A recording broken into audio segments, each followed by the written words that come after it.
Halo semuanya, kenalin namaku Ishak Tanjung, biasa dipanggil Tanjung.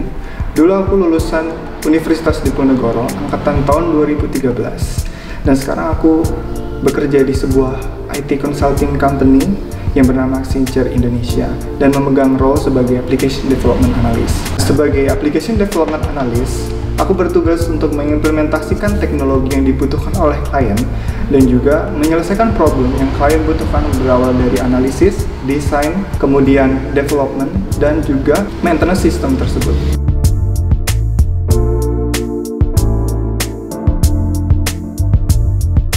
Kalau misal ngobrolin skill nih, untuk seorang sarjana komputer, seenggaknya kalian bisa paham atau menguasai salah satu bahasa pemrograman.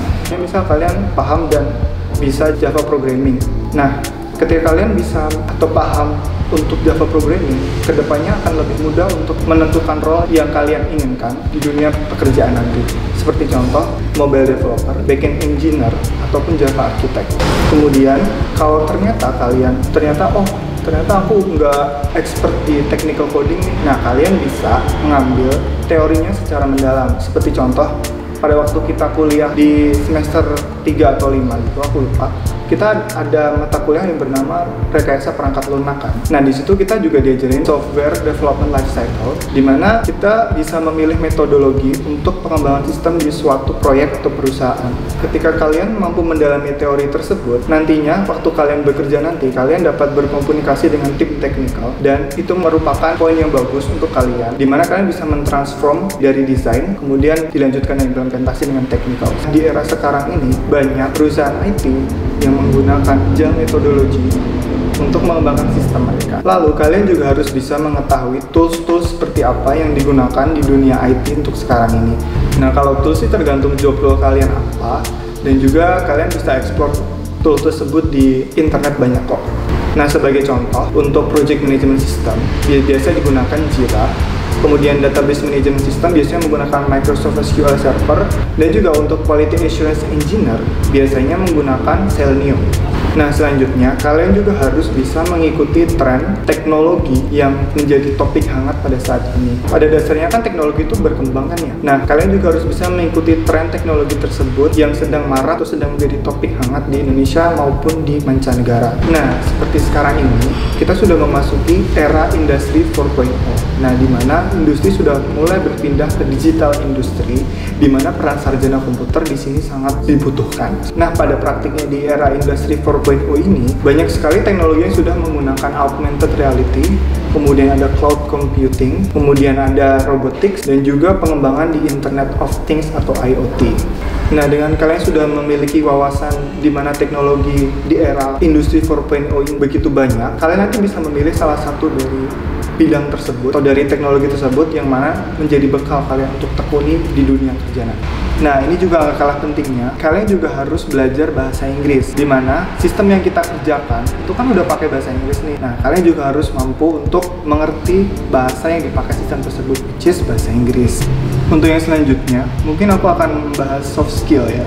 Soft skill yang pertama mungkin kemampuan untuk bekerjasama dengan tim. Di sini kalian juga harus bisa bekerjasama dengan tim dalam artian seperti ini. Kalian juga harus bisa mengikuti arahan dari atasan kalian atau lead kalian nanti, dan kalian bisa mungkin menahan ego untuk menonjolkan diri kalian. Dalam artian bahwa untuk menonjolkan diri bukan semata-mata kalian langsung menonjolkan diri pada saat itu juga, tapi kalian harus mengerti waktu dan tempatnya. Seperti contoh adalah seorang programmer, di mana ketika mereka diberikan task atau assignment, mereka akan diberikan dokumen di mana namanya dokumen DRS, yaitu Detail Requirement Specification, yang mana kalian harus mengikuti apa yang ada di dokumen tersebut untuk mendevelop sistem yang kalian buat. Nah, ketika di tengah jalan nanti kalian menemukan sebuah kesalahan, nah, kalian bisa ngobrol dengan tim kalian dan bisa didiskusikan lebih lanjut. Kemudian ada skill communication, di mana kalian harus bisa mengkomunikasikan problem yang kalian hadapi ataupun solving dari problem yang kalian hadapi tersebut kepada atasan kalian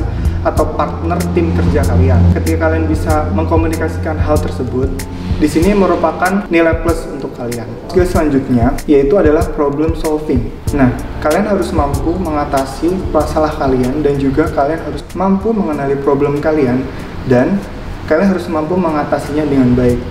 Nah, di sini mungkin akan menjadi challenge kalian di dunia pekerjaan nanti, dimana untuk problem solving sendiri itu tergantung dari case dan problemnya seperti apa. Nah, yang bisa aku kasih tahu adalah mungkin kalian harus mengenali nih inti dari permasalahan kalian itu apa, kemudian root cause-nya itu apa, dan juga kalian bisa men-solving problem itu sendiri ataupun dengan bantuan partner dan atasan kalian. Lalu ada kemampuan time management. Nah, di sini kalian harus mampu mengatur waktu dan dapat melakukan multitasking di saat kan diberikan kerjaan yang banyak. Seperti itu. Contoh misal ketika atasan kalian sedang cuti, nah kalian akan diberikan tugas yang lebih banyak kan pastinya, dan semua tugas atau beberapa tugas dikerahkan ke kalian dan kalian harus menyelesaikannya dengan baik.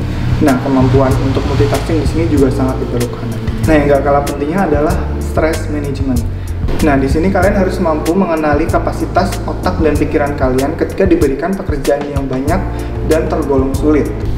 Dimana nantinya kemampuan stress management ini berguna untuk kalian untuk menghasilkan environment pekerjaan yang lebih sehat dan juga untuk diri kalian sendiri menjadi tidak burn out ketika kalian bekerja. Nah, dalam dunia pekerjaan nanti, kalian juga harus mampu menunjukkan kemampuan dan peningkatan belajar kalian ketika diberikan suatu pekerjaan. Nah, di dalam dunia pekerjaan itu, kita juga dituntut untuk kompetitif. Dalam artian, kalian juga harus mampu untuk menunjukkan self-improvement dan juga kemampuan fast learning kalian di dunia kerja. Nah, yang ini juga gak kalah penting ya, yaitu networking. Nah, ketika kalian punya relasi atau networking di tempat pekerjaan kalian nanti, tentunya kalian akan mendapat rekomendasi dan juga kalian mempunyai tiket masuk lebih mudah.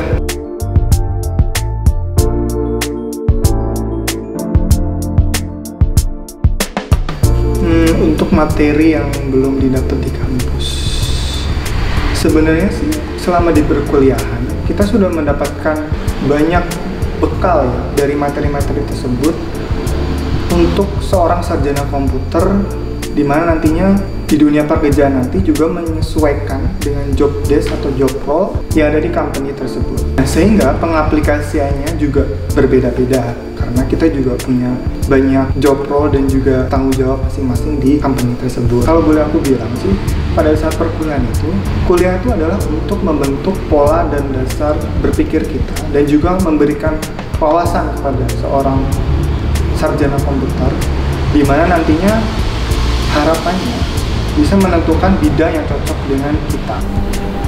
Kalau untuk jurusan sih dari aku mungkin untuk membantu mahasiswa mengenali bidang apa yang akan mereka tekuni adalah memberikan seminar wajib kepada mahasiswa yang membahas tentang tren teknologi, sehingga mahasiswa lebih terbuka wawasannya untuk menentukan bidang apa yang mereka inginkan. Kemudian untuk meningkatkan technical skill di bidang coding dan juga wawasan di dunia bahasa pemrograman, mungkin bisa diberikan coding bootcamp kepada para mahasiswanya. Kalau untuk teman-teman mahasiswa, tentunya kalian kalau belajar kan nggak mesti dari kampus nih. Di luar sana di platform digital tuh banyak, kalian bisa explore apapun yang kalian pingini dan terkait materi apa yang kalian mau. Di platform digital tuh sudah banyak memberikan course online course gratis ataupun berbayar juga ada. Salah satu contoh platform digital tersebut adalah Udemy, kemudian ada Skillshare atau Skill Academy dari Ruang Guru.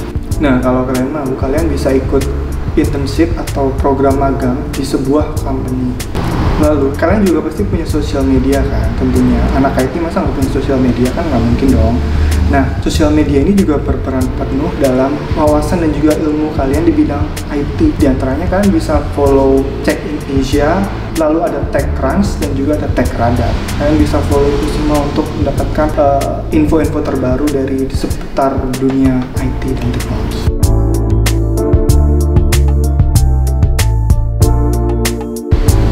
Pesan untuk fresh graduate dari aku sih, yang terpenting adalah kalian jangan pernah menyerah. Sekalipun kalian jangan pernah menyerah, kalian harus tetap mencoba dan mencoba. Entah itu kalian apply dari LinkedIn, entah kalian apply pekerjaan dari Jobstreet, dari Indeed, ataupun dari Kaliber, kalian juga harus tetap mencoba dan kalian harus apply terus. Nah, kalian juga bisa coba tuh job fair di kampus-kampus kita. Seperti contoh di kampus kita ada tuh job fair dari UCC Undip yang biasanya setahun itu kalau nggak salah 2 kali atau berapa gitu. Kalian bisa ikut tuh. Nah, kalian bisa coba apply dari situ juga. Nah, sembari nunggu panggilan, kalian juga harus naikin skill kalian nih. Kalian bisa ambil online course di platform-platform digital aja, seperti kalian bisa ambil course di Udemy yang aku bilang tadi, di Udemy, Skillshare, dan juga di Skill Academy by Ruang Guru. Nah, di situ kalian bisa ambil online course yang gratis atau kalau kalian mau yang berbayar, dan nantinya kalian juga dapat sertifikat online ya pastinya. Dan juga kalian juga bisa belajar bahasa Inggris juga di aplikasi Duolingo. Biasanya aku belajar dari situ untuk belajar bahasa Inggris atau bahasa lain seperti Spanyol, Korea. Nah, dengan kalian melatih skill kalian ini, tentunya kalian menjadi satu langkah lebih di depan daripada teman-teman kalian yang belum mengambil skill. Nah, itu tadi sedikit sharing dari aku. Sebelumnya aku mohon maaf banget kalau misalnya ada yang kurang, yang kelewatan, ataupun yang kurang serak dari kalian. Itu semua berawal dari pengalaman aku pada saat dari fresh graduate, kemudian mencari kerja, kemudian sampai sekarang ini. Aku harap sharing dari aku tadi bermanfaat, dan apabila kalian butuh bimbingan dari aku ataupun sharing dengan aku, kalian bisa langsung kontak aku aja di sosial media ataupun di WhatsApp yang aku tulis di bawah ini. Terima kasih dan bye-bye.